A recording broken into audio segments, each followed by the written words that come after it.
Hey there, struggling with fuzzy text on your Windows 11 gadgets? No worries, in this video I've got you covered with solutions to get that text looking sharp as a tack. So let's dive right into it without any further delay. Solution 1. Utilize ClearType Text Tuner.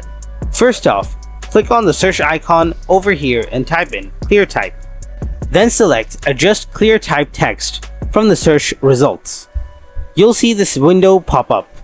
Make sure to carefully follow the instructions step by step to ensure your desktop text is as crisp as it can be. Solution 2. Adjust performance options. Start by clicking on the search icon and typing in Adjust the appearance. Then choose Adjust the appearance and performance on desktop. Next, opt for Adjust for best appearance. Next, apply and then on OK.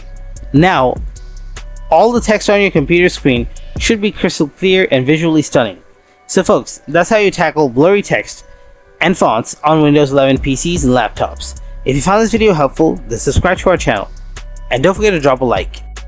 And if you have any kind of questions, then please ask them in the comment section below. Thanks for watching.